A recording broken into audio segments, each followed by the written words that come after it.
আব্বু আম্মু তাদের উপকারের প্রতিদান দিতে গিয়ে আমাকে তুলে দিয়েছে রাক্ষসীর হাতে। এক কথায় জীবনটা শেষ করে দিয়েছে। চলুন বুঝিয়ে বলি আর পরিচয় পর্বটাও শেষ করে দেই। আমি ইমন, বাবা মায়ের আমরা 2 সন্তান। আমার ছোট একটা বোন আছে, সে 5ম শ্রেণীর ছাত্রী। আর আমি এবার ভার্সিটির 2nd ইয়ারে করোনা ভাইরাসের জন্য অবসর সময় পার করতেছি। মধ্যবিত্ত পরিবারের একটা ছেলে আমি।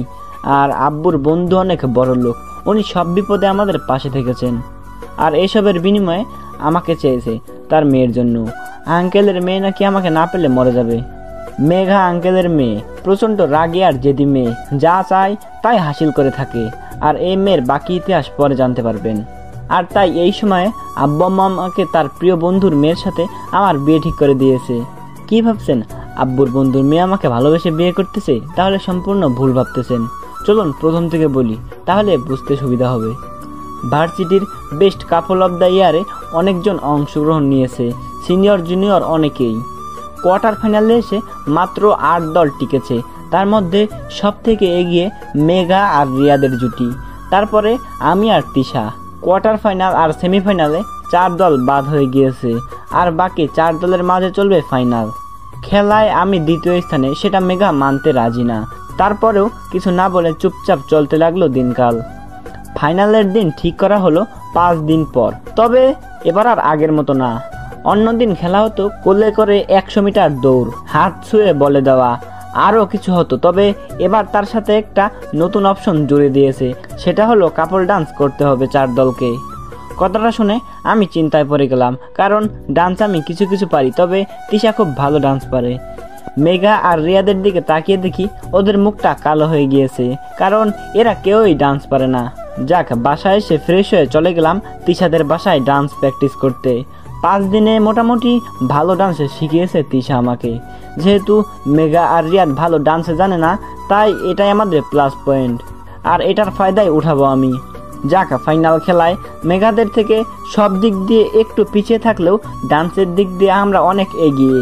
মেঘা আর রিয়াদ ওরা ডান্স মোটামুটি ভালোই করেছে, তবে ওরা ডান্সের নিজেদের স্টেপ মিলাতে পারেননি। যাক, এখন দাঁড়িয়ে আছি। কিছুক্ষণ পর ফলাফল ঘোষণা করা হলো। আমি আর তিশা প্রথম হলাম। ব্যাস, তিশা এসে আমাকে জড়িয়ে ধরলো। তারপর অনুষ্ঠান শেষ হবার পর আমি আর তিশা বাগানের এক কোনায় বসে রইলাম।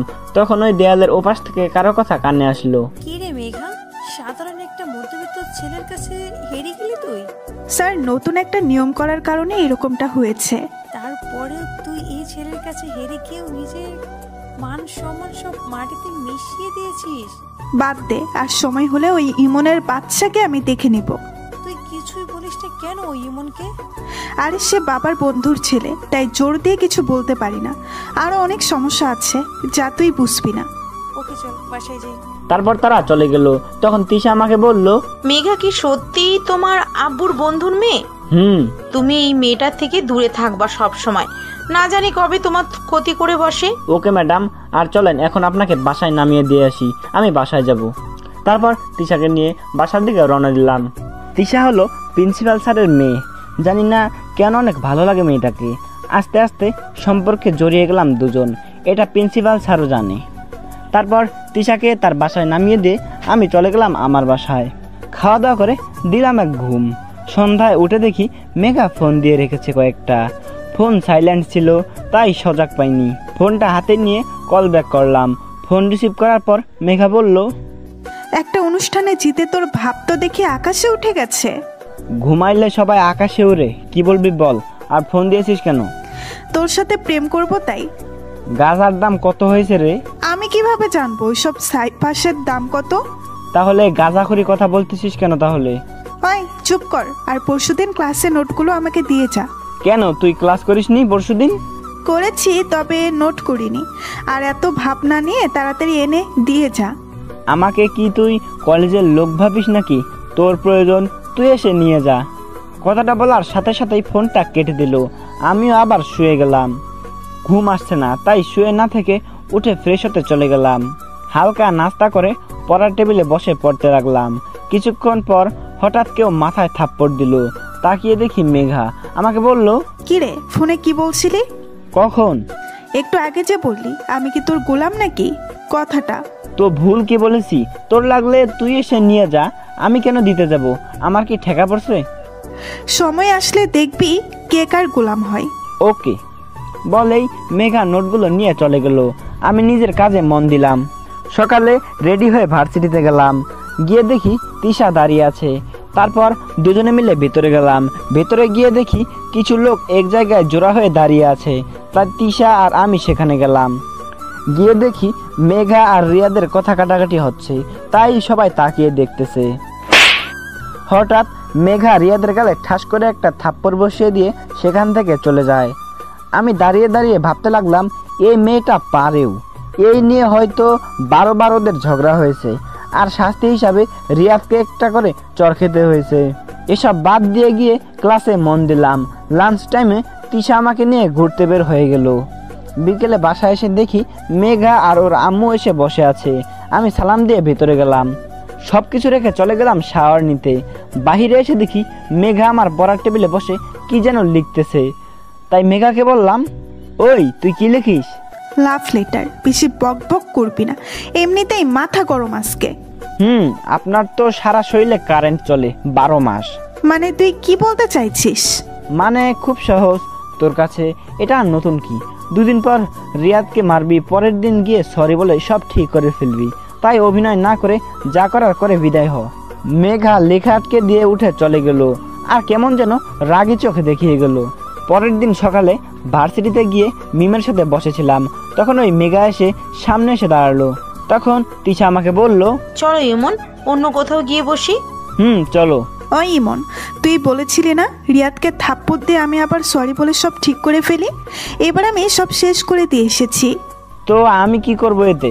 কিচ্ছু করতে হবে না। শুনে রাখ, এই মেঘা কারো উপর নির্ভর করে বাঁচে না। দেখবো তোর এসব ভাব কতদিন থাকে। বলে তিশাকে নিয়ে সেখান থেকে চলে আসলাম। তারপর দুজনে মিলে ক্লাসে চলে গেলাম।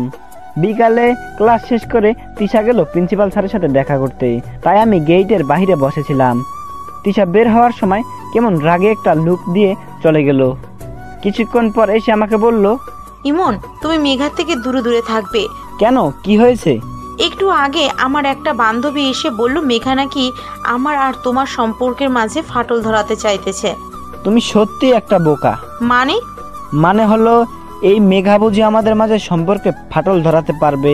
আর তুমি যেহেতু ওর কথা জেনেই নিয়েছো, তাই ওর উল্টো পাল্টা কথা বললে সেটা এড়িয়ে চলবে, তাহলেই হবে। ওকে, কিন্তু তারপরেও তুমি ওর থেকে দূরে থাকবে। যেই ফাজিল মেয়ে, না জানি কখন কি করে বসে। ওকে ঠিক আছে, এবার চলেন বাসায়। তারপর তিশাকে তার বাসায় নামিয়ে দিয়ে আমি চলে গেলাম নিজের বাসায়। রাতে বসে বসে পড়তেছিলাম, তখন ওই মোবাইলটা বেজে উঠে। তাকিয়ে দেখি মেঘা ফোন দিয়েছে।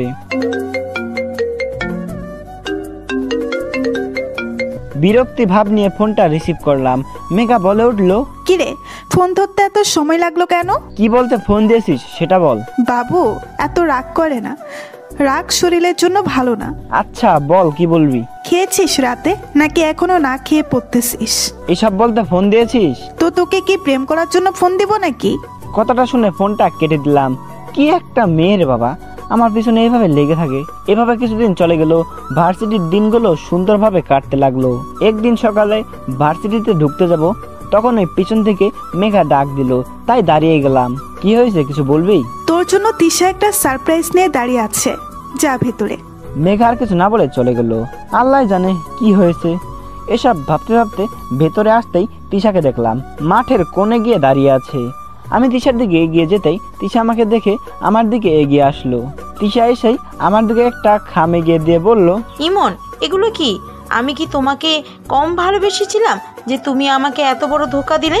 তিশার কথা শুনে কিছু বুঝতে পারতেছি না, তাই খামটা খুলে দেখতে লাগলাম।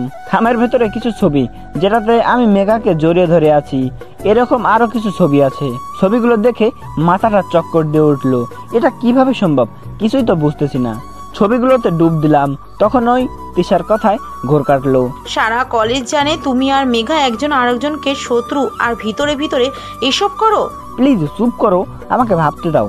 না, তুমি আগে এটা বলো, আমাকে কেন এসবের মাঝে টানলে? আমি কি দোষ করেছি? মেঘা, তুমি এগুলো পেয়েছো কোথায়? আমার বইয়ের ভিতর একটু আগে পেয়েছি। বুঝেছি, আসো আমার সাথে। তারপর তিশাকে নিয়ে গেলাম মেঘার কাছে। মেঘা এক কোনায় ওর বান্ধবীদের সাথে দাঁড়িয়েছিল। আমি গিয়ে মেঘাকে জিজ্ঞাসা করলাম, এগুলো কি মেঘা? মানে কোনগুলো? দেখ, রাগ উঠাবি না আমার। আর এমন ভাব নিচ্ছিস যে তুই কিছুই জানিস না। মেঘার হাতে খামটা ধরিয়ে দিলাম। তারপর মেঘা সেগুলো খুলে দেখে আমাকে বলল, দেখ, তোর যদি আমাদের সম্পর্কের কথা কাউকে বলতে লজ্জা পাস তাহলে এতে আমি কি করব? আর এগুলোর ব্যাপারে আমি কিছু জানি না। তোর আর আমার সম্পর্ক মানেটা তোকে বলতে হবে? দেখ মেঘা, সত্যিটা কি বল, না হলে রাগ উঠলে কি করব তা তুই ভাবতেও পারবি না। সত্যি বলার কি আছে? আর হ্যাঁ, তোর আর আমার মাঝে একটা সম্পর্ক আছে, ভালোবাসার।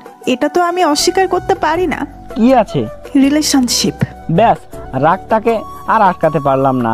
ঠাস করে মেঘার গালে একটা চর বসিয়ে দিলাম। আশেপাশে সবাই হা করে তাকিয়ে রইল আমার দিকে। তাই মেঘাকে বললাম, আমাদের রিলেশনের প্রথম উপহার দিলাম। আর যদি আমার আর তিশার মাঝে আসতে চাস তাহলে জানে মেরে ফেলবো, বলে দিলাম। মেঘা গালে হাত দিয়ে অবাক হয়ে আমার দিকে তাকিয়ে আছে। আমি তিশাকে নিয়ে চলে যাচ্ছিলাম, তখনই মেঘা ডাক দিয়ে বলল, তোকে আমি দেখে নিব। আমি ওর কথার কর্ণপাত না করে চলে গেলাম তিশাকে নিয়ে। তারপর তিশা রাগ করে বাসায় চলে গেল। মন এমনিতেই খারাপ, তাই ক্লাস না করে বাসায় চলে আসছি। মন খারাপ তাই দুপুরে খাওয়া দাওয়া করে দিলাম ঘুম। বিকেলে মাথায় কারো হাত বোলানোর কারণে ঘুম ভাঙলো। তাকিয়ে দেখি মেঘা আমার পাশে বসে মাথায় হাত বোলাচ্ছে। লাফ দিয়ে উঠে দূরে সরে গেলাম। তারপর মেঘাকে বললাম, তুই এখানে কি করিস? বাবু, তোমার ঘুম ভেঙে গেছে? ওই কি সব আবল তাবল বলতেছিস? আর তুই আমাদের বাসায় আসলি কখন? এমন ভাবে বলছিস যেন তোদের বাসা থেকে আমার বাসা কয়েক কিলোমিটার দূরে, সামনেই তো, তাই মন চেয়েছে চলে আসলাম। আসছিস, ভালো কথা। তো তুই আমার রুমে কি করিস? এমনি ছ্যাঁকা খেয়ে কি অবস্থা দেখতে এলাম। তুই এগুলো কেন করছিস? তোর জন্য আমি রিয়াদের সাথে ব্রেকআপ করলাম, আর তুই রিলেশনে থাকবি, এটা কি মানতে পারি বল? দেখ, এসব বাদ দে, তিশাকে সব সত্য বলে দে, মেয়েটা না হলে ভেঙে পড়বে। অসম্ভব। আমি যতদিন অন্য আরেকটা রিলেশনে না যাচ্ছি ততদিন তুইও সিঙ্গেল থাকবি। মেঘার কথা শুনে রাগও উঠলো, আবার হাসিও পেলো। তাই ফিক করে হেসে দিলাম। মেঘা অবাক হয়ে জিজ্ঞাসা করলো, কি হলো, এভাবে হাসছিস কেন? তোর কথা শুনে। কেন? আমি হাসির কি বললাম? এই যে বললি তুই রিলেশনে যাওয়ার আগ পর্যন্ত আমাকে সিঙ্গেল থাকতে হবে। তোর রিলেশনের অপেক্ষায় বসে থাকলে আমি বুড়ো হয়ে যাব, তাও তুই রিলেশনে যেতে পারবি না। মানে? এক কথায় তোকে সহ্য করার ক্ষমতা ছিল একমাত্র রিয়াদের, তাকে ছেড়ে দিয়েছিস। তাই আর কারোর সাথে রিলেশনে যেতে পারবি বলে আমার মনে হয় না। তুই কি আমাকে চ্যালেঞ্জ করতেছিস নাকি? অবশ্যই না, শুধু একটু সুবুদ্ধি দিতেছি। ভালো হয়ে যা, না হলে বিয়ের জন্য আঙ্কেল ছেলে পাবে না তোর জন্য। তুই সকালে থাপ্পড় দিয়েছিস, কিছু বলিনি, কিন্তু এখন এর অপমানটা কলিজায় লেগে গেছে। দেখ, আমি সত্য কথা বলেছি। এটা যদি তোর জন্য অপমান হয় তাহলে আমার কিছুই করার নেই। তুই কি বলতে চাইছিস আমি বিয়ের জন্য পাত্র পাবো না? পাত্র পাবি, তোকে চিনে এমন পাত্র পাবি না। কারণ যারা তোকে চিনে বা স্বভাব সম্পর্কে জানে তারা কখনোই তোকে বিয়ে করবে না। ওকে, আমি আজকে তোকে চ্যালেঞ্জ করে গেলাম। আমি এমন কাউকে বিয়ে করব যে কিনা আমাকে একদম কাছ থেকে চিনে, সেটা যেভাবেই হোক। ওকে, আমিও দেখব। ওকে। আর হ্যাঁ, তিশার সাথে সম্পর্কের কথাটা ভুলে যা। এমন বিষ ঢেলেছি যে সে তোর দিকে তাকালে থুতু ফেলবে। তিশার সাথে খারাপ কিছু করলে বা বলে থাকলে আমি যে তোর কি অবস্থা করব তা তুই ভাবতেও পারবি না। আমাকে যে সকালে চট দিয়েছিস তার ফল আর অপমানের ফলটা বাকির খাতায় তুলে রাখলাম। বলে মেঘা চলে গেল। আমি মোবাইলটা হাতে নিয়ে দেখি তিশার একটাও কল নেই। অন্য সময় তো কল দিয়ে পাগল করে ফেলতো, তাহলে আজকে একটাও দেয় নাই। তাই উঠে ফ্রেশ হয়ে বেরিয়ে গেলাম। তিশাকে ফোন দিয়ে পার্কে আসতে বললাম। তিশা আসতে রাজি না, অবশেষে অনেক কষ্টে রাজি করলাম। পার্কে গিয়ে তিশার জন্য অপেক্ষা করতে লাগলাম। কিছুক্ষণ পর খেয়াল করলাম মিত্র আসতেছে। কিছুটা কাছে আসতে দেখি তিশার চোখগুলোতে পানি জমে আছে। তাই আমি উঠে তিশার কাছে গিয়ে জিজ্ঞাসা করলাম, কি হয়েছে তিশা, তোমাকে এমন দেখাচ্ছে কেন? কিছু না, বলো কি বলতে ডেকেছো? আমার হাতে এই সময় খুব কম। এমন ভাবে বলছো কেন? আগে তো কখনো এমন ভাবে কথা বলোনি। আচ্ছা বলো, কি বলবে? আগে এটা বলো, তোমার চোখে পানি কেন? এমনি ধুলো পড়েছে তাই। আমাকে অবহেলা করতেছো তুমি?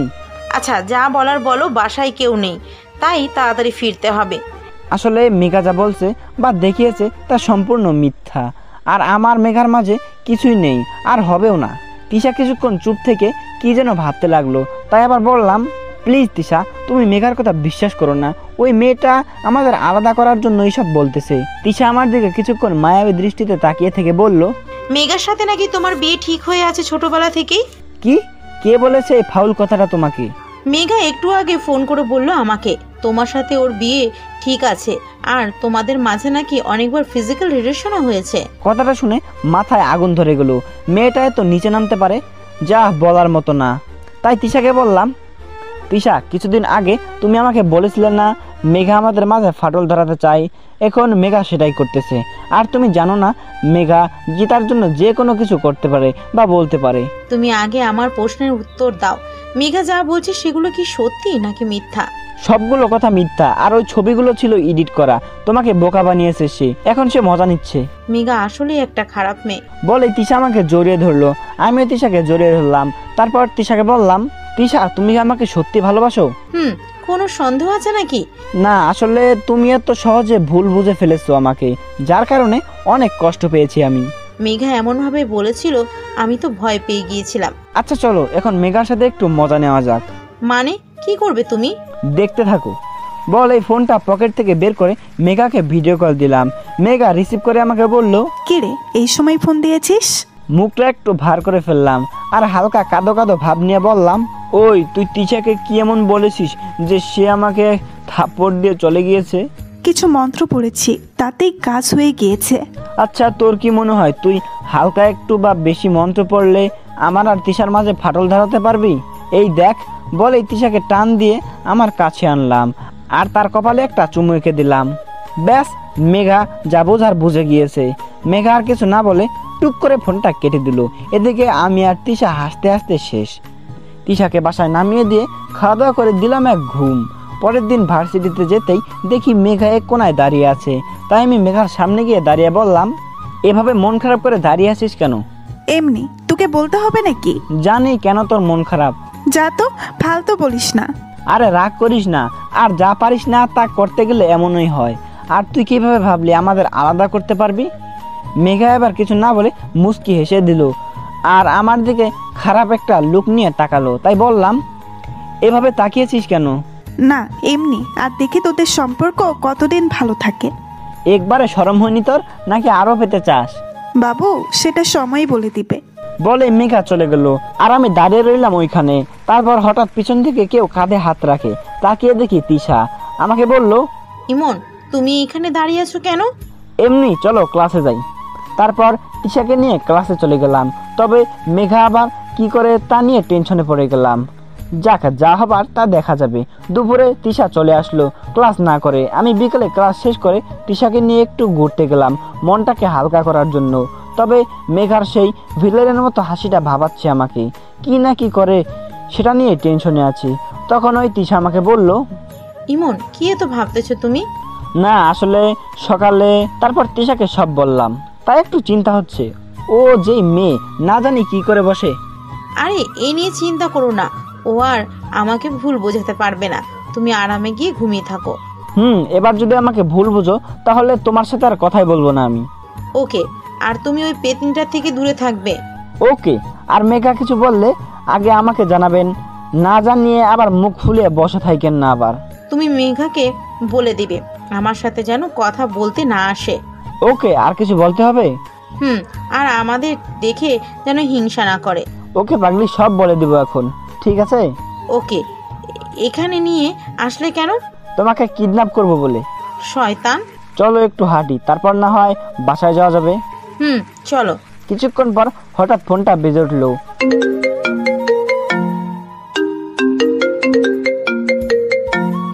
তাকিয়ে দেখি আব্বু ফোন দিয়েছে, তাই রিসিভ করলাম।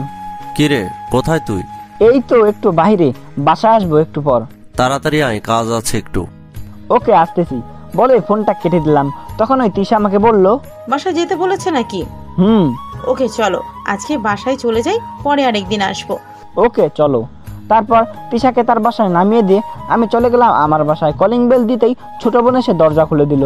ভেতরে যেতেই অবাক হয়ে গেলাম, কারণ ভেতরে মেঘা, আঙ্কেল আন্টি সহ আমাদের পরিবারের সবাই বসে আছে। আজকে তো অনুষ্ঠান বা এমন কোনো বিশেষ দিন নেই, তাহলে সবাই একসাথে বসে এই বাড়িতে। মেঘার দিকে তাকিয়ে দেখি ম্যাডাম আমাকে দেখে লজ্জা পাচ্ছে, এমন ভাব করতেছে। আমি অবাক হব নাকি সবাই এখানে কেন এটা ভাববো, এটাই বুঝতেছি না। তখন আব্বু বলল, কিরে, দাঁড়িয়ে দাঁড়িয়ে কি ভাবতেছিস? যা গিয়ে মেঘার ওইখানে গিয়ে বস। কোনো কিছু না ভেবে মেঘার পাশে বসে গেলাম। আস্তে করে মেঘাকে জিজ্ঞাসা করলাম, কিরে তোরা এখানে কেন সবাই? চুপচাপ বসে থাক, সব জানতে পারবি কেন আমরা এখানে। আমি আর কিছু না বলে চুপচাপ বসে রয়েছি। কিছুক্ষণ পর আঙ্কেল বলে উঠলো, এবার বল কবে ওদের বিয়ের দিনটা ঠিক করলে ভালো হয়। ওদের যেহেতু পরীক্ষাটা এগিয়ে এসেছে, তো পরীক্ষাটা শেষ হোক, তারপরে একদিন ধরে বিয়ে দিয়ে দেবো। ওকে, তাহলে পরীক্ষাটা শেষ হোক। ওনাদের কথা আমার মাথার উপর দিয়ে যাচ্ছে, তাই মেঘাকে আবার জিজ্ঞাসা করলাম, কার বিয়ের কথা চলতেছে? আমরা চলে গেলে সেটা তোর আব্বুকে জিজ্ঞেস করিস, তাহলেই হবে। মেজাজটাই খারাপ করে দিল, তাই আর কিছু না বলে বসে রইলাম চুপচাপ। কিছুক্ষণ পর মেঘারা সবাই চলে গেল। তখন ওর আব্বুকে জিজ্ঞাসা করলাম, কার বিয়ে নিয়ে কথা বলছো তোমরা? কার বিয়ে নিয়ে কথা বলেছো তোমরা? কার আবার? তোর বিয়ে নিয়ে। কি আব্বু আম্মু, তোমাদের কি মাথা খারাপ হয়ে গিয়েছে নাকি যে আমি ওই মেয়েকে বিয়ে করব? আমাদের মাথা ঠিক আছে বলেই তোর বিয়ে মেঘার সাথে ঠিক করেছি। আমি কোনোদিনও মেঘাকে বিয়ে করব না। তোরা তো একজন আরেকজনকে নাকি ভালোবাসিস, তাহলে বিয়ে করতে সমস্যা কোথায়? মেঘাকে যে আমি ভালোবাসি এটা কে বলেছে তোমাদের? ওই মেয়েটা পাগল হয়ে গিয়েছে আর আমি অন্য আরেকজনকে ভালোবাসি, তাই মেঘা প্রতিশোধ নিতে এটা করতেছে। তুই আবার কাকে ভালোবাসিস? তারপর মোবাইল থেকে তিশার ছবিটা বের করে সবাইকে দেখালাম। তারপর তিশার সম্পর্কে সব বললাম। তখন আব্বু বলল, আচ্ছা, আমি মেঘার আব্বুর সাথে কথা বলে দেখি। আর হ্যাঁ, এই মেঘা নামের মেয়েটাকে বউ করার স্বপ্ন ভুলে যাও বলে ভিতরে চলে গেলাম নিজের রুমে। রাগে মাথাটা গজগজ করতে লাগলো। এসব ফাউল চিন্তা বাদ দিয়ে চলে গেলাম ফ্রেশ হতে। ফ্রেশ হয়ে বের হতে দেখি মোবাইলে কল আসতেছে। তাকিয়ে দেখি মেঘার ফোন, তাই বিরক্তি নিয়ে ফোনটা রিসিভ করলাম। মেঘা বলল, ধাক্কাটা সামলাতে পেরেছিস তো, নাকি আবার অজ্ঞান হয়ে গিয়েছিস? জি সামলেও নিয়েছি, আর তোর ব্যাপারে সব বলেও দিয়েছি। আর তারা এবার আঙ্কেলের সাথে কথা বলে তোর অভিনয় সমাপ্ত করে দেবে, চিন্তা করিস না। মেঘা চুপ হয়ে গেল আমার কথা শুনে। বুঝলাম টেনশনে পড়ে গিয়েছে মেয়েটা, তাই আবার বললাম, কিরে এবার তুই ধাক্কা খেলি নাকি? তবে দেখি কি করা যায়। দেখ মেঘা, এসব সিরিয়াসলি বিষয় নিয়ে পাগলামি বন্ধ কর, না হলে খুব খারাপ হবে বলে দিলাম। খারাপ যাই হোক, বিয়ে তো আমি তোকে করবই। রাগে মাথাটা ফেটে যাচ্ছে, তাই ফোনটা কেটে দিলাম। কিছু না বলে চুপচাপ বসে রইলাম। রাতে খাওয়া দাওয়া করে দিলাম এক ঘুম। সকালে ফ্রেশ হয়ে নাস্তা শেষ করে ভার্সিটিতে গেলাম। ভিতরে যেতেই মেঘা সামনে এসে দাঁড়ালো। আমি পাশ দিয়ে চলে যাওয়ার সময় মেঘা বলে উঠলো, এভাবে কতদিন পাশ কাটিয়ে চলে যাবি? কিছুদিন পর তো আমার হাতের মুঠোতেই আসতে হবে। আমি কোনো কথা না বলে ক্লাসে গিয়ে মাথা নিচু করে বসে রইলাম। ক্লাস শুরু হতে অনেক টাইম বাকি, তাই ক্লাসে কেউ নেই। তাই মেঘার কথাগুলো ভাবতেছি। তখন ওই কাঁধে কারো হাতের ছোঁয়া পেলাম।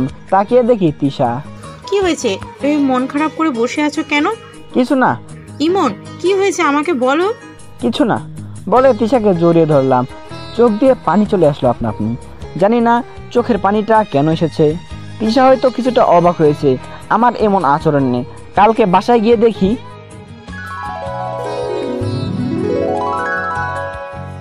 তারপর তিশাকে সব বললাম। এখন কি করব নিজে বুঝতেছি না। আচ্ছা, তোমার আব্বু যেহেতু বলেছে কথা বলবে, সেহেতু দেখো কি হয়। তিশা, তুমি জানো না মেঘা যে করেই হোক এটা করেই ছাড়বে। ওর মতো মেয়ে পারে না এমন কোনো কাজ নেই। আরে কিচ্ছু হবে না, দেখে নিও। তাই যেন হয়। আমরা কথা বলছিলাম, তখন ওই মেঘা ক্লাসে ঢুকে আর আমাকে তিশাকে জড়িয়ে ধরা দেখে বলে, বাহ, ক্লাসে কি তোমরা পার্ক বানিয়ে ফেলবে নাকি? মেঘা, তুমি কি শুরু করেছো এটা? আমি আবার কি করলাম? যা করার তা তো তোমরাই করতেছো। মেঘা, তুমি ইমনের বাসায় বিয়ের প্রপোজাল পাঠিয়েছো কেন? আমার মন চেয়েছে তাই। তুমিও পাঠাও, আমি কি না করেছি নাকি? তুমি আর কাউকে পেরে না ইমনকে ছাড়া? নাকি হিংসা হয় আমাদের সম্পর্ক দেখে? আমি রাগি, তবে হিংসুটে না। আর ইমনকে ভালো লাগছে তাই বিয়ে করেছি, হিংসা করে নয়। বলে মেঘা রুম থেকে চলে গেল। তিশা এসে আমার পাশে বসে আমার মাথায় হাত বুলিয়ে দিতে লাগলো। বিকেলে ক্লাস শেষ করে আমি তিশাকে তার বাসায় নামিয়ে দিয়ে চলে আসলাম নিজের বাসায়। বাসায় আসতেই দেখি সবাই মুখ ভার করে বসে আছে। তাই জিজ্ঞাসা করলাম, কি হয়েছে সবাই এভাবে মুখ ভার করে বসে আছো কেন? মেঘার আব্বুকে ফোন দিয়েছিলাম। তো উনি কি বললো? বলল সে নাকি মেঘার সাথে কথা বলেছে, আর মেঘা নাকি তোকে ছাড়া অন্য কাউকে বিয়ে করবে না, আর তোকে না পেলে সে সুইসাইড করবে। সে মারা গেলে আমি কি করব? মারা যাবে না বেঁচে থাকবে সেটা সম্পূর্ণ মেঘার ব্যাপার। এখানে আমি কি করতে পারি? তবে মেঘাকে আমি বিয়ে করব না, এটা শিওর। কি বলিস এসব? একটা মেয়েকে এভাবে মরতে দেবো আমরা? আর তুই জানিস না ওর বাবা আমাদের কত উপকার করেছে? উপকার করেছে ভালো কথা, তার জন্য কি আমি তার মেয়েকে বিয়ে করব নাকি? আর আমি যে অন্য আরেকজনকে পছন্দ করি এটা জেনেও কেন আমার পিছনে পড়ে আছে? দেখ, বিয়ের আগে এমন সম্পর্ক সবারই থাকে, তুই বরং ওই মেয়েটাকে ভুলে যাওয়ার চেষ্টা কর, তাতেই ভালো। আব্বু তোমাদেরকে আমি কিভাবে বোঝাবো বলো? আঙ্কেলকে বলে দিও আমি এই বিয়ে করব না, মানে করব না। প্লিজ বাবা, একবার আব্বুকে থামিয়ে দিয়ে আমি বললাম, আঙ্কেলকে বলে দিও সে যদি বিয়ে নিয়ে আর একটা পাও বাড়ায় তাহলে তার মেয়েকে মরতে হবে না, আমি নিজেই সুইসাইড করব, তাহলেই দেখবে সব শান্ত হয়ে গিয়েছে। কথাটা শুনে সবার চোখ মুখ বড় বড় হয়ে গিয়েছে। আমি সেদিকে খেয়াল না করে নিজের রুমে চলে আসলাম। রাতে খাওয়া দাওয়া করে আবার রুমে এসে বসে রইলাম। তখন ওই তিশা কল দিল।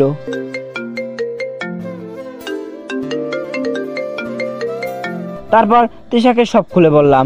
তিশার সাথে কিছুক্ষণ কথা বলে ফোনটা রেখে দিলাম। তারপর কিছুক্ষণ পড়ালেখা করে শুয়ে গেলাম। চোখ লেগে আসতেছিল, তখন ওই ফোনটা বেজে উঠলো। তাকিয়ে দেখি মেঘা। রাগটা মাথায় উঠে গেল আবার মেঘার নামটা দেখে। এরকম বিরক্ত নিয়ে রিসিভ করে জিজ্ঞাসা করলাম, কি হয়েছে, ফোন দিয়েছিস কেন এত রাতে? তোর সাথে কথা বলতে মন চাইছিল। কেন, ফোন দিতে পারি না নাকি? দেখ, কাজের কিছু বলার থাকলে বল, না হলে ফোন রেখে দিব। ওকে শোন, আজকে পরীক্ষার সাবজেক্ট এর টাস্ক দিয়েছে, সেটা তোরই ইমেলে পাঠিয়ে দিয়ে রেখেছি, দেখ। থ্যাঙ্কস বলেই ফোনটা কেটে দিলাম। আর একটা কথা বললাম না। তারপর আরামের একটা ঘুম দিলাম। সকালে উঠে ফ্রেশ হয়ে নাস্তা না খেয়ে ভার্সিটিতে চলে গেলাম। আম্মু ডেকেছিল কিন্তু এক প্রকার রাগ নিয়েই বেরিয়ে গেলাম।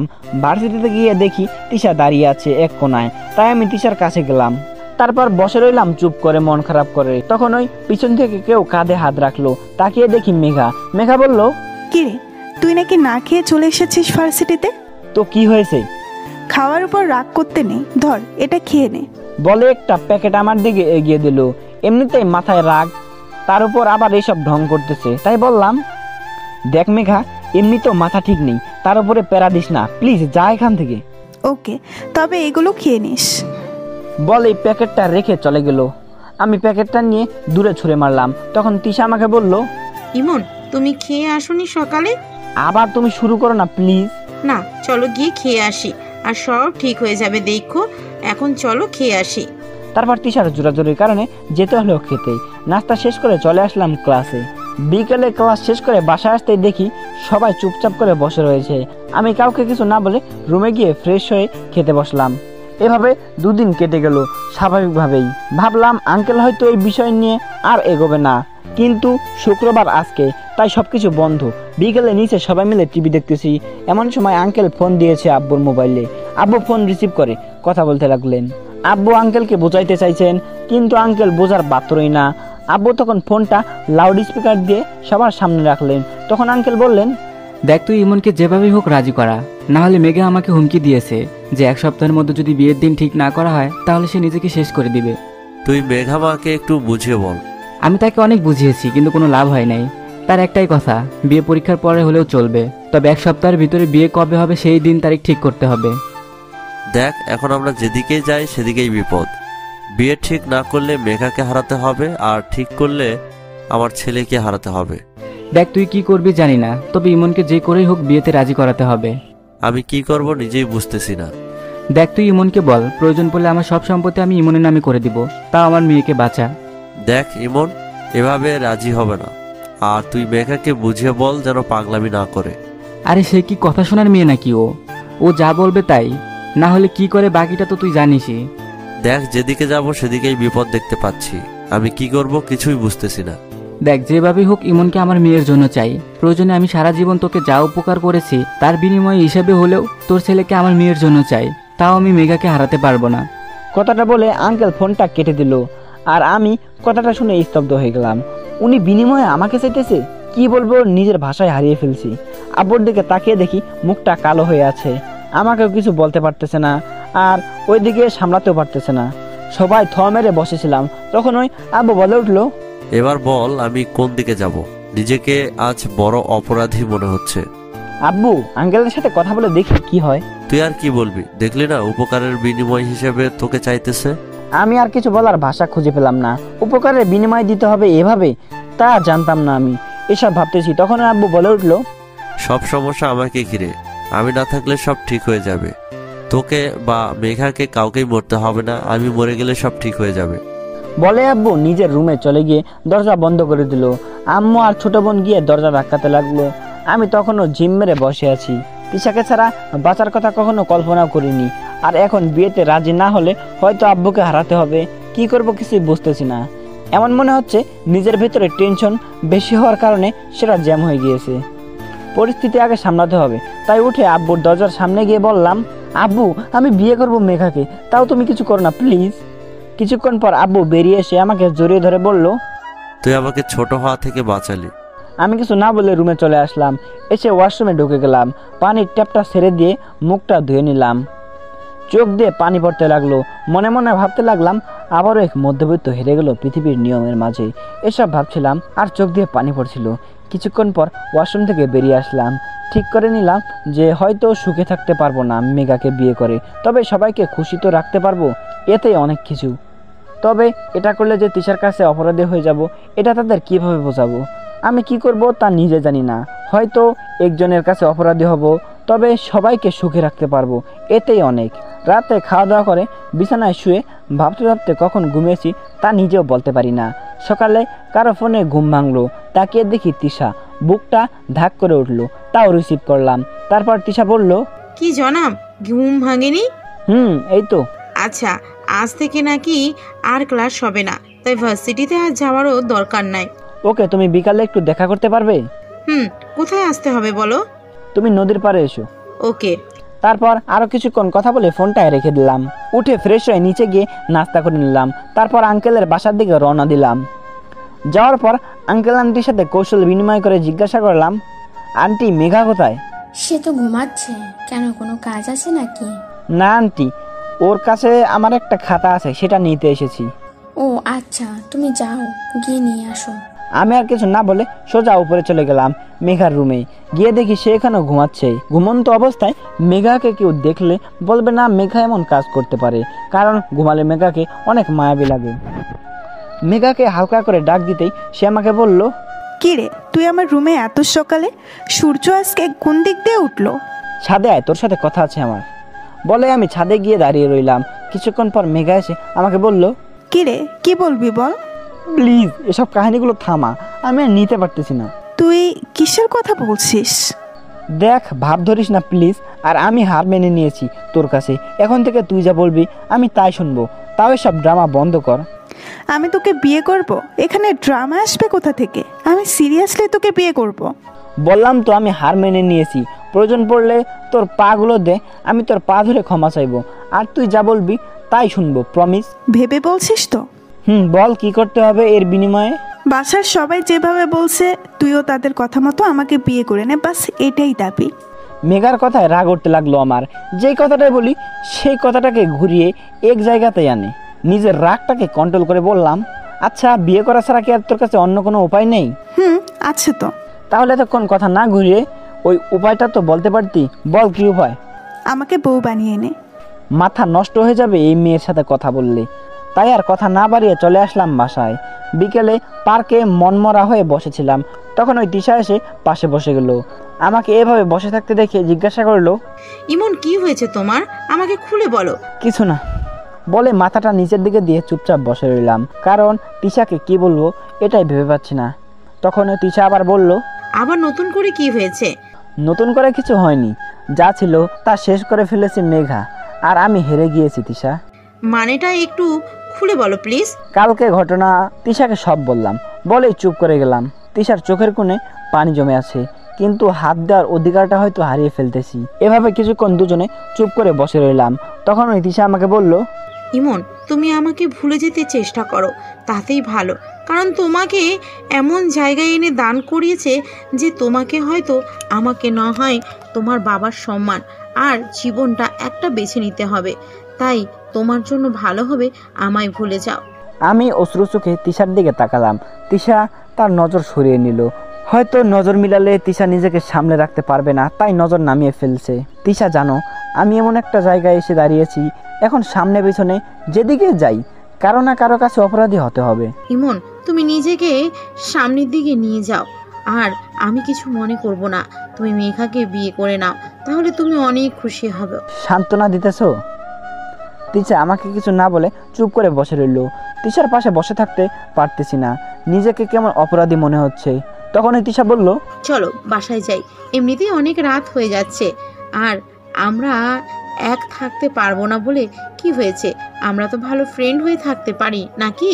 জানি না তোমাকে হারিয়ে খোদার উপর রাগ করব নাকি এত সুন্দর জীবনটা নষ্ট করে দেওয়ার জন্য তাকে দোষ দেব, এটাই বুঝতেছি না। হয়েছে, এবার চলো বাসায় যাই। তারপর আর কিছু না বলে তিশাকে তার বাসায় নামিয়ে দিয়ে আমি বাসায় চলে আসলাম। জানি না আজকে কি হারিয়েছি, তবে নিজের জীবনের সব থেকে দামি জিনিসটা হারিয়েছি, এটা বুঝতে পারতেছি।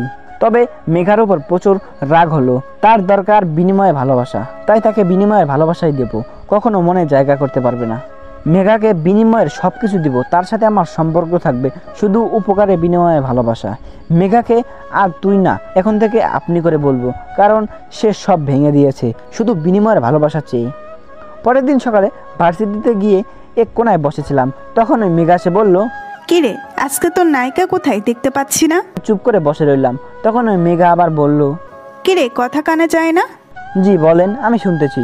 আমার মুখ থেকে আপনি শুনে মেঘা হয়তো চমকে গিয়েছে, ওর মুখের রিয়াকশনটাই এটা বলতেছে। নিজেকে সামলে নিয়ে মেঘা বলল, ওই তুই আমাকে আপনি করে বলছিস কেন? আরে আপনার বাবা আমাদের এত উপকার করেছে, তাহলে আমি আপনাকে তুই অথবা তুমি কি করে বলি বলেন? খোঁচা দিতেছিস নাকি? আরে না, আপনারা বিনিময়ে আমাকে চেয়েছেন, আমি তো বিয়েতে রাজি হয়ে গিয়েছি, এতে খোঁচা দেওয়ার কি আছে? দেখ তোর আপনিটা আমার ভালো লাগতেছে না, আর এসব ঢং বাদ দে। দেখুন, আপনারা উপকার করেছেন তাই সম্মান প্রাপ্য, আর আমি ঢং করতে যাব কেন? আমি তো রিয়েলিটিতে চলতেছি, আর তাই যদি কেউ উপকার করে তাকে সম্মান দিয়ে কথা বলতে হয়। ওকে ডাকতে থাক, আর সম্মান দেওয়া ভালো। বলে মেঘা উঠে চলে গেল। আমি সেই জায়গাতে বসে রইলাম। এভাবে কেটে গেল কিছুদিন। এর মাঝে বিয়ের দিন ঠিক হয়ে গিয়েছে, আমার পরীক্ষাও প্রায় শেষ। আমি পরীক্ষার মাঝে নিজেকে ব্যস্ত রাখার চেষ্টা করলাম, আর ওরা যা বলে তাতেই তাল মিলিয়ে চলতে লাগলাম, কারণ যা হারাবার তা তো হারিয়ে ফেলেছি হয়তো। ওই দিন জীবনের শেষ দিনটাও কাটিয়ে নিয়েছিলাম। পরীক্ষার শেষ দিনে মেঘা সবাইকে বিয়ের কার্ড দিয়ে দাওয়াত দিতে লাগলো। সবাই শকড হলো আমার আর মেঘার বিয়ের কথা শুনে। পরীক্ষা শেষ আজকে, তাই বাসায় এসে ঘুমিয়ে গেলাম। আর এক সপ্তাহ পরে বিয়ে। সন্ধ্যায় ঘুম ভাঙলো, মাথায় হাত দিয়ে বুলিয়ে দিতেছে, তাকিয়ে দেখি মেঘা, তাই লাফ দিয়ে উঠে বসলাম। আপনি এখানে কেন? কেন, আর 10 দিন পর তো এই রুমটা তো আমারও হবে, তাই আগে থেকে এসে অভ্যাস করতেছি। ও হ্যাঁ, তা বলেন আপনার কি সেবা করতে পারি? কিচ্ছু করা লাগবে না, তুই এখানে শুয়ে থাক, আমি তোর চুলে পিলি কেটে দিতে ভালো লাগতেছে।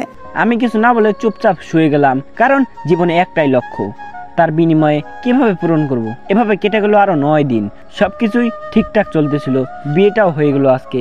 সবার মুখে হাসি, আমিও হাসতেছি, তবে সেটা মন থেকে নয়, সবাইকে খুশি রাখার জন্য। মেঘাকে নিয়ে বাসায় আসতে আসতে গভীর রাত হয়ে গিয়েছে। সবাই মেঘাকে নিয়ে পড়ে আছে, তাই আমি বাইরে গিয়ে বসে রইলাম।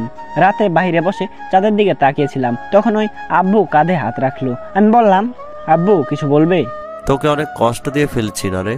আরে ধুর, কি যে বলো না, তোমার সম্মান বাঁচাতে নিজেকে কোরবানি করে দিতে পারি, এটা আর কি। আচ্ছা যা, অনেক রাত হয়ে গিয়েছে, এখন রুমে যা। বলেই সেখান থেকে সোজা রুমে চলে আসলাম।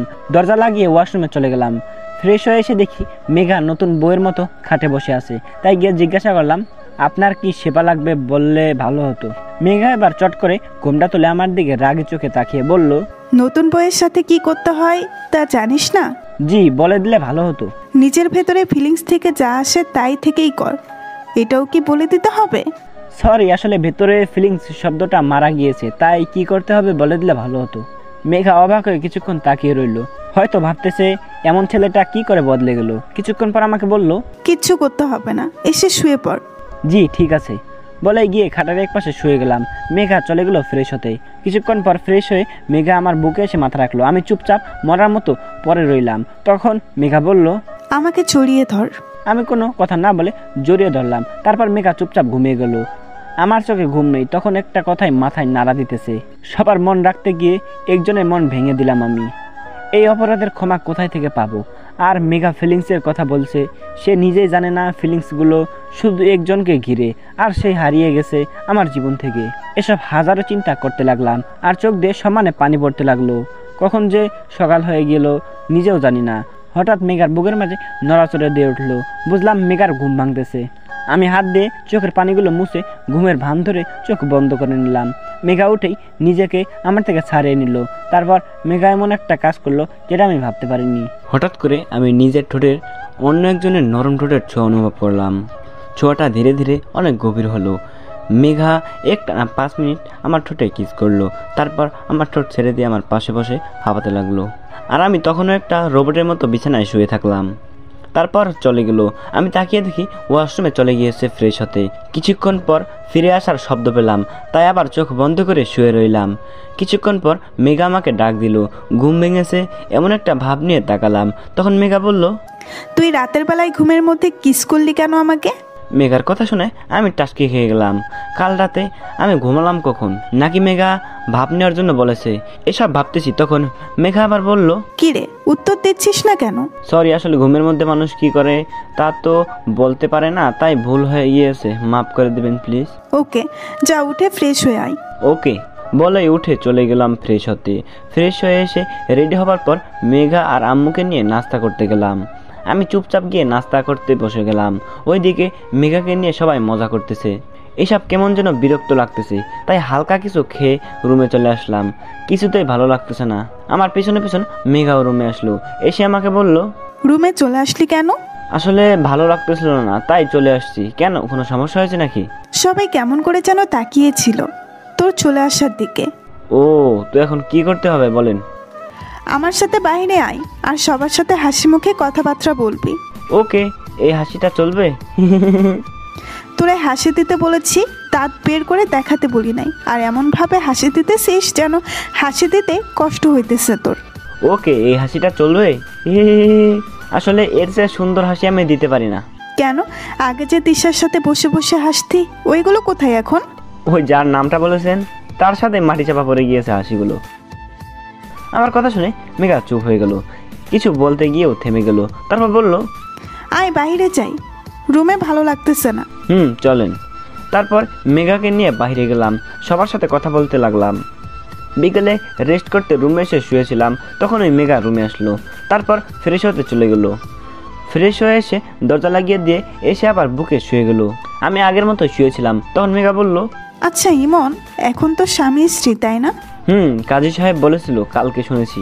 তুই কি এখনো আমাকে মেনে নিতে পারিসনি? ধুর, কি বলেন এসব? আমি তো ওই দিন আপনাকে মেনে নিয়েছি যেদিন আপনার আব্বু বিনিময় চেয়েছিল। ইমন প্লিজ, পেছনে সব কিছু ভুলে যা। এখন এসব মনে রেখে লাভ নেই। ওকে, ভুলে গেলাম। এই তো ভালো ছেলে তো, এখন বল আমাকে ভালোবাসিস কিনা? ভালোবাসাটা কি জানতে পারলে খুব ভালো হতো। দেখ ইমন, আমি মানতেছি যে আমি তোকে জোর করে বিয়ে করেছি, কিন্তু এখন তো সব কিছু মেনে নিয়েছি। তুইও মেনে নে, তাতেই ভালো। ওকে। আচ্ছা ইমন, তুই কি এখনো ওই দিশাকে ভালোবাসিস? দেখুন, এইসব বিষয়ে জানার আপনার কোনো অধিকার নেই। তার চেয়ে ভালো আপনার কি উপকার করতে পারি এটা বলেন। আমি নিজের সবটুকু দিয়ে চেষ্টা করবো সেটা পূরণ করার। কথাগুলো বলতে বলতে চোখের কোণ দিয়ে টপ টপ করে 2 ফোঁটা পানি ঝরে গেল। তাড়াতাড়ি করে মুছে ফেললাম। মেঘা আমার কথা শুনে আর কিছু না বলে চুপচাপ শুয়ে রইল। আমি মনে মনে ভাবতে লাগলাম, এখন কেমন লাগে মেঘা? আমি ওই দিন এমনভাবেই কষ্ট পেয়েছিলাম যা হয়তো তুমি আজকে ফিল করতেছো। মেঘা যদি বলে আমাকে তার স্বামী স্ত্রীর শারীরিক মিলন করতে, তাহলে আমি তাও করব, তবে বিনিময় হিসাবে, ভালোবেসে না। কারণ আমি মাটি দিয়ে দিয়েছি আমার মন থেকে। বাকি সব কিছু তিশার চলে যাওয়ার সাথে এখন নিয়ম মতো রোবটের মতো নিজের দায়িত্ব পালন করে যাব। এটাই হয়তো বাকি জীবন থাকবে। এসব ভাবতে ভাবতে কখন যে ঘুমিয়ে গেছি তা নিজেও জানি না। চোখ খুললো কারো ডাকে। তাকিয়ে দেখি মেঘা মাথার পাশে বসে আছে। এবার আর ঘাবড়াইনি। মেঘাকে বললাম, জি কিছু বলবেন অথবা কিছু করতে হবে আমাকে? জি, এখন উঠে নিচে খেতে আসেন, সবাই খেতে বসে আছে। ঘড়ির দিকে তাকিয়ে দেখি অনেকক্ষণ ঘুমিয়েছি, তাই উঠে ফ্রেশ হয়ে খেতে চলে গেলাম। খাওয়া দাওয়া করে আবার রুমে চলে আসলাম। এসে বসে রইলাম চুপচাপ। কি করব তাও ভেবে পাচ্ছি না। ভার্সিটি খোলা থাকলে একটানা করে এসব কাটিয়ে উঠতে পারতাম। এখন তো পুরো বেকার লাগতেছে নিজেকে। এসব ভাবতেছিলাম তখন ওই মেঘা রুমে আসলো। এসে আমাকে বলল, কি রে, তোর শরীর ভালো না? জি ভালো। বলেন আপনার কিভাবে সেবা করতে পারি?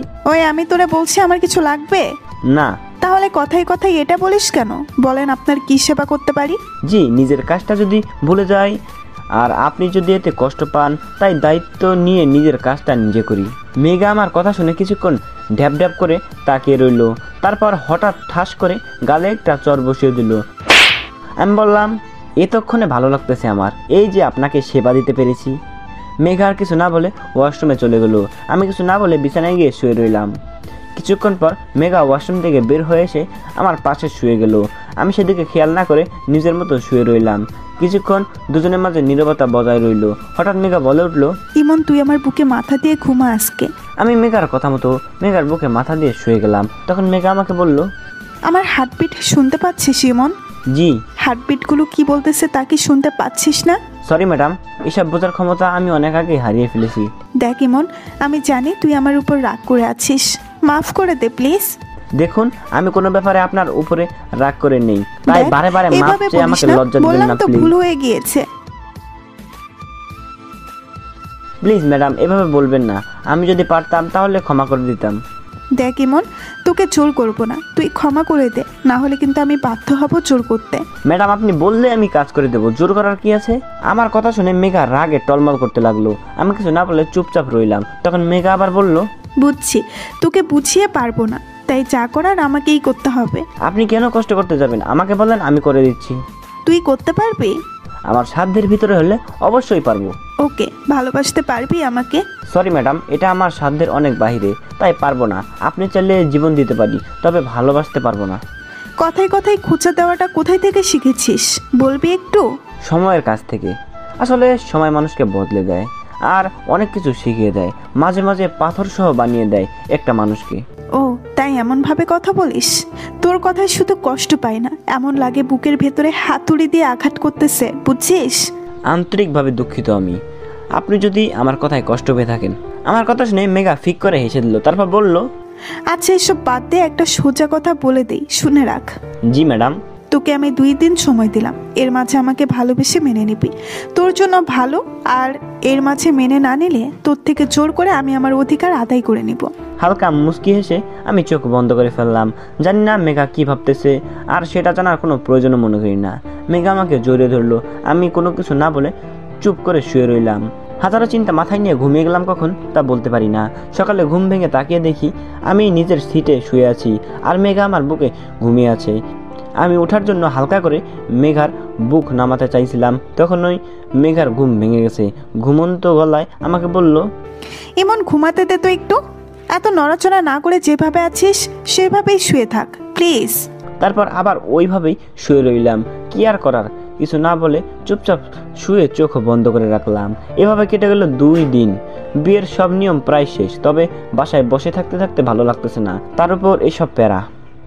রাতে বসে বসে মোবাইল টিপতেছিলাম, তখন ওই মেঘা রুমে আসলো। এসে আমাকে বলল, কিরে আজকে তো 2 দিন শেষ, কি ঠিক করলি? আপনি আমাকে যা বলবেন তাই করব। আমি তাই এখানে মেনে নেওয়া আর না নেওয়ার তো কিছুই নেই। বুঝছি, তোকে বুঝিয়ে লাভ নেই, তার চেয়ে বরং তোর সাথে কঠিন হয়ে থাকাটাই ভালো। এটা আপনার ইচ্ছা। ঠিক আছে, এখন এইদিকে এসে আমাকে কিস কর। মেঘার কথা মতো তার কাছে গিয়ে কপালে একটা কিস করলাম। তখন মেঘা রেগে বলল, ওই তোরে কপালে কিস করতে বলেছিলাম আমি? সরি ম্যাডাম, আপনি স্থান উল্লেখ করেন নাই, তাই আমি কপালে করেছি। ওই নিজের বউয়ের কপালে কিস করে কেউ আর এটা বলে দেওয়া লাগে নাকি? বউ কথাটা শুনে নিজের অজান্তে ফিক করে হেসে দিলাম আমি। মেঘা আমার হাসি দেখে অবাক হয়ে তাকিয়ে রইল। তারপর নিজেকে সামলে নিয়ে বললাম, সরি ম্যাডাম, আসলে একটা কথা মনে পড়ায় হাসি পেয়ে গিয়েছিল। আমি বুঝেছি কেন হেসেছিস। জি ম্যাডাম। থাক, তোকে কিচ্ছু করা লাগবে না, যা করার আমিই করতেছি। কথাগুলো বলতে না বলতেই মেঘা আমার ঠোঁটগুলো সে নিজের ঠোঁট দিয়ে দখল করে নিল। তারপর কিছুটা স্কিপ করে যাওয়াই ভালো, তবে মন থেকে একটুও হয়নি। যা হয়েছে সব বিনিময় থেকে করেছি। সকালে ঘুম থেকে উঠে দেখি মেঘা এখনো ঘুমাচ্ছে, তাই উঠে চলে গেলাম ফ্রেশ হতে। শেষ বিকেলে রুমে বসেছিলাম, তখন ওই মেঘা রুমে আসলো। এসে বলল, ইমন চল বাইরে কোথাও গিয়ে ঘুরে আসি। জি বলেন, কোথায় যেতে চান, আমি নিয়ে যাচ্ছি। তুই আবার শুরু করে দিলি? রেডি হয়ে নে, ঘুরতে যাব। ব্যাস, তোকে কোথাও নিয়ে যাওয়া লাগবে না, আমি যাব, তুই শুধু সাথে থাকলেই হবে। ওকে। তারপর রেডি মেঘার সাথে বের হলাম। তখন মেঘা আমাকে বলল, মুজিবনগর অনন্যা পার্কে যাই। পার্কের নামটা শুনে হালকা অবাক হলাম, কারণ ওই পার্কে আমি আর তিশা প্রায় বসে গল্প করতাম, আর ওই পার্কে হাজারো স্মৃতি জমা আছে।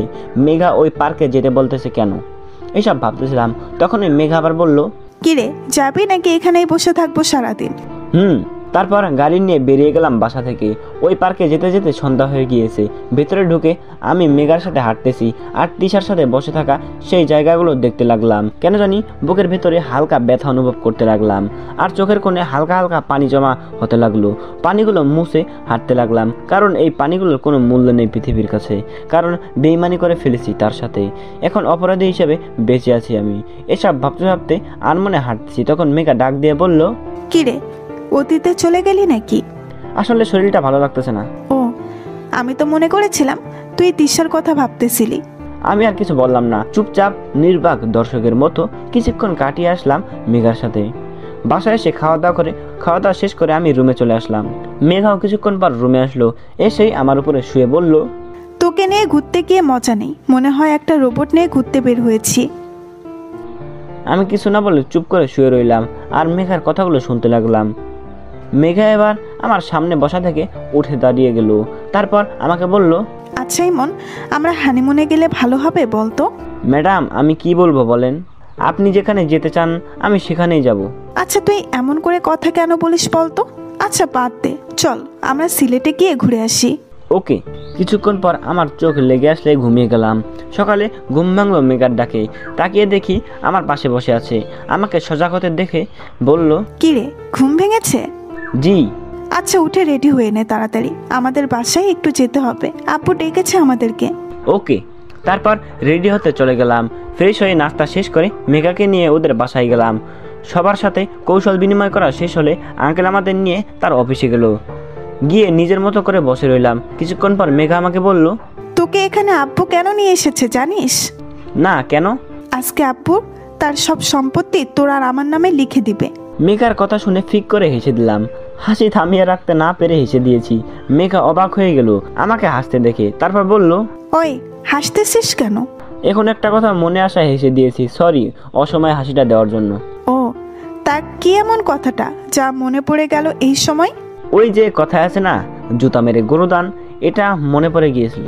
ইমন তুই এখানে শুরু হয়ে যাস না প্লিজ, বাসায় গিয়ে যা বলার বলিস। সরি ম্যাডাম, আমি তো মাত্র সত্যটা বললাম। তোরে নিয়ে আর পারি না সত্যি। বলে মেঘা রুম থেকে বেরিয়ে চলে গেল।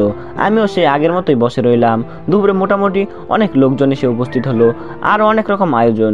বিকেলে আমার আর মেঘার নামে আঙ্কেল তার সব সম্পত্তি করে দিল। আমি কিছু না বলে শুধু মেঘার পাশে দাঁড়িয়েছিলাম।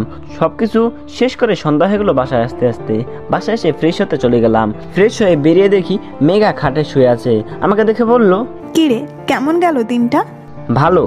বলে রেডি হতে লাগলাম। তখন ওই মেঘা পিছন থেকে আমাকে জড়িয়ে ধরলো।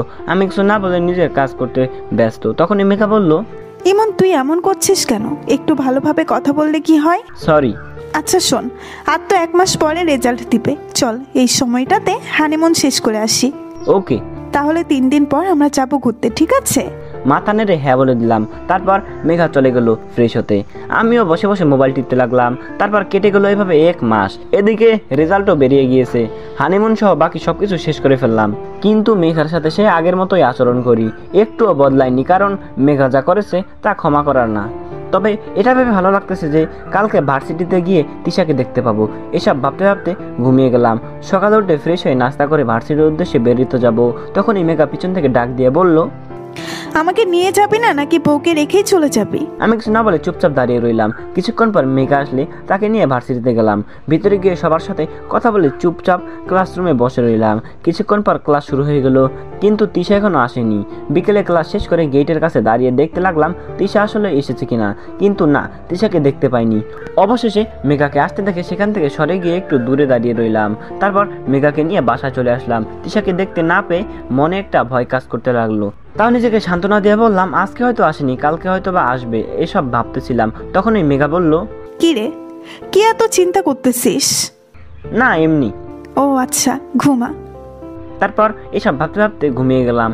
সকালে উঠে ফ্রেশ হয়ে মেঘাকে নিয়ে ভার্সিটিতে গেলাম।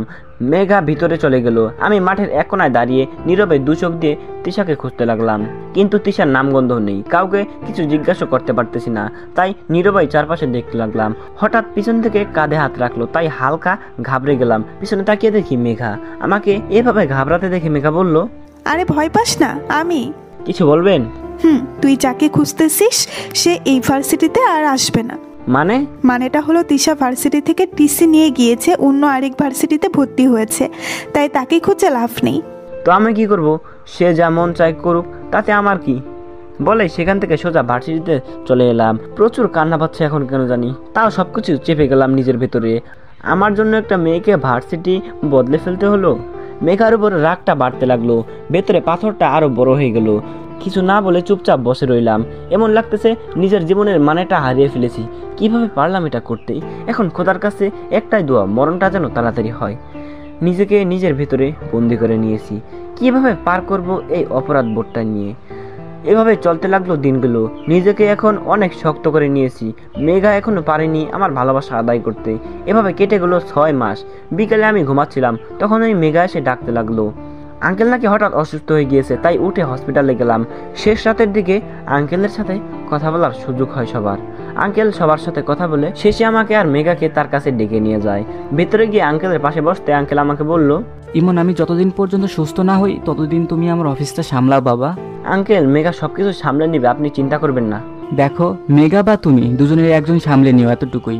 আর ভার্সিটি পড়া শেষ হলেই তোমাকে অফিসে বসতে হবে, মনে রেখো।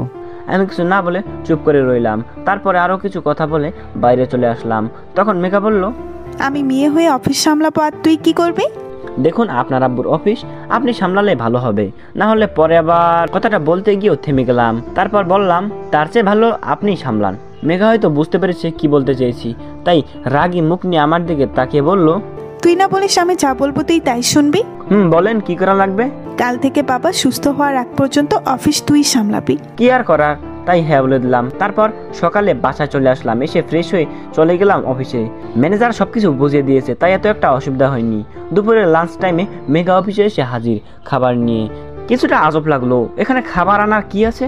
সবাই খেতে চলে গেল। তখন মেঘা আমাকে খাবার রেডি করে দিতে দিতে বলল, সরি সকালেও এভাবে কথা বলার জন্য। আরে না, ঠিক আছে। দেখ, তুই একটা বিষয় নিয়ে রাগ করে আছিস, সেই প্রথম থেকে আবার এটা নিয়ে রাগ করে বসে থাকিস না। আমি কারোর উপর রাগ করি না। আচ্ছা তাহলে আজকে তোকে আমি খাইয়ে দিব। তারপর প্লেটটা নিয়ে নিজের হাতে খাইয়ে দিতে লাগলো। আমি কিছু না বলে চুপচাপ খেতে লাগলাম। খাওয়া দাওয়া শেষ করে মেঘা আমাকে বলল, শোন, আজকে তোর আর হসপিটালে যাওয়ার দরকার নেই, তুই বাসায় গিয়ে রেস্ট করিস। আমি কাল বা পরশু চলে আসবো বাসায়। ওকে। মেঘা যাওয়ার আগে আমাকে জড়িয়ে ধরলো। আমি কিছুটা ঘাবড়ে গিয়ে বললাম, এটা একটা অফিস, কেউ চলে আসতে পারে। কেউ আসবে না, আর আসলেও সিসি ক্যামেরায় দেখা যাবেই। আর বেশি কথা না বলে চুপচাপ জড়িয়ে ধর আমাকে। আমি আর কিছু না বলে চুপচাপ দাঁড়িয়ে রইলাম। কিছুক্ষণ পর মেঘা চলে গেল। আমি আবার অফিসের কাজে মন দিলাম। তারপর অফিসের কাজ শেষ করে বাসায় চলে আসলাম। যাক, অনেকদিন পর ভালো লাগতেছে মেঘাকে রুমে না দেখে। এভাবে কেটে গেল 3 বছর। ভার্সিটি লাইফ শেষ করে কিছুদিন হলো আঙ্কেলের বিজনেস হাতে নিয়েছি। সবকিছু স্বাভাবিকভাবেই বদলে গিয়েছে, শুধু মেঘা আর আমার সম্পর্ক ছাড়া। কারণ আজও মেঘাকে মাফ করতে পারিনি আমি। কারণ মেঘাকে তিশার কাছে মাপ চাইতে হবে, আর তিশা যদি মেঘাকে মাফ করে তবেই আমি মেঘাকে মাফ করব। বিকেলে অফিস থেকে বাসায় চলে এসেছি। ভালো লাগতেছে না। আমাকে দেখে মেঘা বলল, কি রে, তুই এত তাড়াতাড়ি চলে আসলি? শরীর খারাপ নাকি তোর? না, আমি ঠিক আছি, এমনি ভালো লাগতেছে না, তাই চলে এসেছি। আচ্ছা ঠিক আছে, তুই বসে থাক, আমি তোর জন্য পানি নিয়ে আসতেছি। না, লাগবে না, আমি ঠিক আছি। তোর কি মন খারাপ? না ম্যাডাম, আমি ঠিক আছি। আজকে তো তিশার বার্থডে, তাই তোর মন খারাপ, তাই না? আমি কিছু না বলে চুপচাপ বসে রইলাম। আসলে আজকে তিশার বার্থডে, তাই মনটা খারাপ। তখন মেঘা বলল, তুই আর কতদিন তিশাকে মনে রাখবি বলতো আমাকে? মেঘার কথা শুনে হালকা মুস্কি হাসি দিয়ে চুপ করে বসে রইলাম। তখন মেঘা বলল, কি রে, আমার কথার উত্তর দিতেছিস না কেন? বল, কতদিন মনে রাখবে ওই তিশা নামের মেয়েটাকে? আমি কোনো তিশাকে চিনি না। আমার কথাটা শুনে মেঘা রাগে গজগজ করতে লাগলো। তারপর আমাকে বলল, আচ্ছা তুই কি চাস বলতো ইমন? কিছুই না। ইমন, আমার দিকে তাকাতো একটু। বলেন। আচ্ছা, তিশার থেকে আমি কোন দিক দিয়ে কম বলতো? উল্টো তিশার চেয়ে আমি আরো বেশি সুন্দর, তারপরেও কেন এরকম করছিস? আপনি বাহির দিয়ে তিশার থেকে সুন্দর, এটা মিথ্যা না। তবে তিশার ভেতরে যে সৌন্দর্য, তার ধারে কাছেও যেতে পারেননি আপনি। মেঘা এসে আমার কোলে বসে আমার গালে হাত দিয়ে নরম সুরে বলল, আচ্ছা বল, কি করলে তুই আমাকে ক্ষমা করবি? দেখুন, আপনি আমার সাথে কোনো অন্যায় করেননি যে আমি আপনাকে মাফ করব। সো বাদ দেন এসব। আচ্ছা, আমি যদি তিশার কাছে ক্ষমা চেয়ে নেই তাহলে কি তুই আমাকে ক্ষমা করে দিবি? আমি কিছু না বলে চুপচাপ বসে রইলাম। মেঘা আমার দিকে কিছুক্ষণ তাকিয়ে থেকে ঠোঁটে একটা কিস করলো। তারপর 2 মিনিট পর আমার ঠোঁট ছাড়লো, ছেড়ে বলল, আচ্ছা, আমি তিশার খোঁজ বের করে তার কাছে ক্ষমা চেয়ে নিব, তারপর তোকে বোঝাবো কত ধানে কত চাল। বলেই উঠে চলে গেল মেঘা, আর আমি ফ্রেশ হতে চলে গেলাম। দুদিন পর দুপুরে অফিসে বসে কাজ করতেছি, তখনই দরজায় কেউ নক করলো, তাই বললাম ইয়েস কামিং। তখন ওই দরজা ঠেলে তিশা রুমে আসলো। আমি অবাক হয়ে গেলাম তিশাকে 4 বছর পর দেখে। তিশা রাগী মুখ নিয়ে আমার দিকে এগিয়ে এসে আমার গালে ঠাস করে একটা চর বসিয়ে দিল। একে তো এত বছর পর তিশাকে দেখে অবাক হয়েছি, তার উপর চর মারায় পুরোপুরি টাচকি খেয়ে গেলাম। তাই কিছু না বলে চুপচাপ দাঁড়িয়ে রইলাম। তখন তিশা বলল, তুমি কিভাবে পারলে এত বছর আমাকে মনে রেখে মেঘাকে কষ্ট দিতে? আমি কি বলবো বুঝতে পারতেছি না, তাই চুপ করে রইলাম। আমাকে চুপ থাকতে দেখে তিশা বলল, বিয়ে 4 বছর হয়েছে তোমাদের, আর তুমি আজও আমাকে মনে রেখে মেঘাকে কষ্ট দিচ্ছ? কিভাবে পারলে এত বছর আমাকে মনে রাখতে? কেন তুমি মনে রাখোনি আমাকে? আমার প্রশ্ন শুনে তিশা কিছুটা অপ্রস্তুত হয়ে গেল, একদম চুপ হয়ে গেল। তখন আমি বললাম, কিছু প্রশ্নের উত্তর থাকে না, তাই এসব প্রশ্ন করো না প্লিজ। আচ্ছা ইমন, ভুলে যাও পিছনের সব কিছু, আর আমি মেঘাকে ক্ষমা করে দিয়েছি। এবার তুমি মেঘাকে মেনে নাও প্লিজ। মাথা নেড়ে হ্যাঁ বললাম। তখন তিশা বলল, আর হ্যাঁ, আমি এখন আর তোমাকে ভালোবাসি না, আমি ভালোবাসি আমার স্বামীকে। ভালো। শোনো ইমন, সব গল্পের ইতি হবে এমনটা তো কোথাও লেখা নেই। কিছু গল্প অসমাপ্ত থাকে, আর আমাদের গল্পটা না হয় অসমাপ্তই থেকে যাক, তাতে কি? আচ্ছা তোমাকে এখানে এনেছে কে? কে আবার? মেঘা গিয়েছিল কালকে আমার শ্বশুর বাড়িতে, ওইখানে গিয়ে আমাকে সব খুলে বলেছে, সাথে আরেকটা কথাও বলেছে। কি কথা? আমাদের ভালোবাসার কাছে নাকি মেঘা হেরে গিয়েছে। কথাটা শুনে একগাল হেসে দিলাম। তিশাও হেসে দিল আমার সাথে সাথে। তখন ওই মেঘা রুমে ঢুকলো, আর আমাকে হাসতে দেখে রাগে মুখ করে বলল, ওই আমি যখন হাসতে বলি তখন এই হাসিগুলো কোথায় থাকে? আমি হাসি থামিয়ে দিয়ে চুপ হয়ে গেলাম। তখন তিশা বলল, ইমন, তুমি মেঘাকে একবার ভালোবেসে দেখো, সে আমাকে ভুলিয়ে দিবে, এত ভালোবাসবে তোমাকে। কিছু না বলে শুধু মাথা নেড়ে হ্যাঁ বললাম। আচ্ছা তাহলে আমি এখন আসি, সন্ধ্যায় আবার দেখা হবে। আচ্ছা আসি রে মেঘা, আবার সন্ধ্যায় দেখা হবে। ওকে। তারপর তিশা চলে গেল। মেঘা আমার দিকে রাগি চোখে তাকিয়ে বলল, আমি হাসতে বললে তুই বলিস আমি হাসতে পারি না, আর এখন অন্যের বইয়ের সামনে তো ঠিকই হাসাহাসিতে মেতে উঠেছিস, শালা লুচ্চা কোথাকার। এই জন্যই তোর আর তিশার মাঝে আকাশ জমিন পার্থক্য। মানে আবার কি করলাম? দেখ, তিশা এত বছর পরে আমাকে দেখে এখনো তুমি করে বলে, আর তুই এখনো স্বামীকে সম্মান দিতে শিখলি না। নিজের হাজবেন্ডকে কেউ তুই তুকারি করে? দেখ, এমনিতেই 4 বছর জ্বালিয়েছিস, এখন এসব ফাউল কথা বললে ঘুষি মেরে নাক ভেঙে ফেলবো। ওকে, তিশাকে কি রাতে বাসায় আসতে বলেছিস নাকি? আর চল, এখন অফিসের সবাইকে ছুটি দিয়ে বাসায় যেতে হবে, প্রচুর কাজ করতে হবে। কিসের কাজ? আমার কথা শুনে মেঘা কেমন যেন অবাক হয়ে আমার দিকে তাকালো, তাই আবার জিজ্ঞাসা করলাম, কিসের কাজ? আর সবাইকে এই দুপুরে ছুটি দিতে যাব কেন? আর তুই এভাবে অবাক হয়ে তাকিয়ে আছিস কেন? স্যার, আজকে আমাদের বিয়ের 4 বছর পূর্ণ হয়েছে, তা হয়তো আপনার মনে নেই। কথাটা শুনে আকাশ থেকে পড়লাম। সত্যিই তো আজকে 4 বছর হয়েছে। নে, এবার কি হবে? তখন মেঘা বলল, এখন বিয়ের তারিখ ভুলে গিয়েছিস, পরে কে জানে আমাকেই ভুলে যেতে পারিস। আচ্ছা, এই কারণে দিশা বলেছিল রাতে বাসায় আসবে। এই নে, অফিসের সবাইকে কার্ডগুলো দিয়াই। তারপর অফিসের সব স্টাফদের ইনভাইট করে বাসায় চলে আসলাম।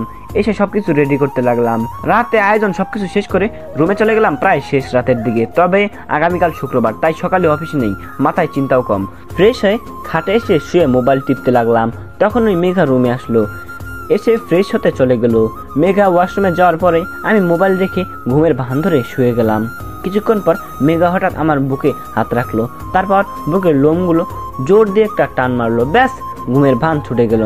ব্যথায় কাকিয়ে উঠে মেঘাকে জিজ্ঞাসা করলাম, ও বাবা গো, মেরে ফেলবি নাকি? কি নাটক করা শেষ? নাটক করলাম কখন? আর এভাবে লোম ধরে টান দিয়েছিস কেন? মন চেয়েছে তাই। আর একটা কথা বলবো বলে তোকে সজাগ করেছি। কি বলবি বল। তুই নিজের কানকে এদিকে আন। মেঘার মুখের কাছে কানটা নিয়ে বললাম, বল এবার। তোর ছোট বোন একটা ভাতিজা চাই। সত্যি বলতেছিস?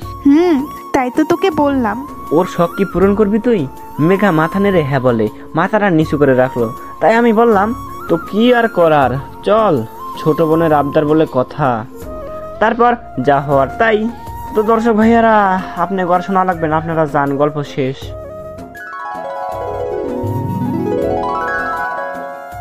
তো আপনাদের তো প্রথমে বলেছিলাম এই গল্পটা আমার লাইফে তৈরি, তো ধরতে পারেন বেস্ট একটা গল্প ছিল। তো গল্পটা আপনাদের কাছে কেমন হয়েছে কমেন্টের মাধ্যমে জানাতে ভুলবেন না। আর হ্যাঁ, আপনারা কে কোন জেলা থেকে গল্পটি দেখছেন এটা অবশ্যই আমাকে কমেন্ট করে জানিয়ে দেবেন, তাহলে আমার একটু হলেও ভালো লাগবে। তো আপনাদের সবার প্রতি আমার ভালোবাসা, কারণ আপনারা না থাকলে আমি এত দূর আসতে পারতাম না। রিসেন্টলি আমার ভিডিওগুলোতে অনেক কম ভিউ হচ্ছে, তো আপনারা প্লিজ একটু ভালো করে ভিডিওগুলো দেখবেন, পুরো ভিডিওটা, তাতে আমার একটু হলেও উপকার হবে। তো আমি আপনাদের ছোটো ভাই, আমার বয়স মাত্র 16। তো কি বলবো, আর কিছু বলার নাই, এই বয়সে ইউটিউব নিয়ে কাজ করতেছি। তো আপনারা পাশে থাকলে আমি ইনশাল্লাহ ভালো কিছু করতে পারবো, আপনাদেরকে ভালো কিছু একটা দিতে পারবো। আপনারা পাশে থাকবেন প্লিজ। আর হ্যাঁ, চ্যানেলটিকে সাবস্ক্রাইব করে দিবেন। দেখা হচ্ছে পরবর্তী ভিডিওতে। আল্লাহ হাফেজ।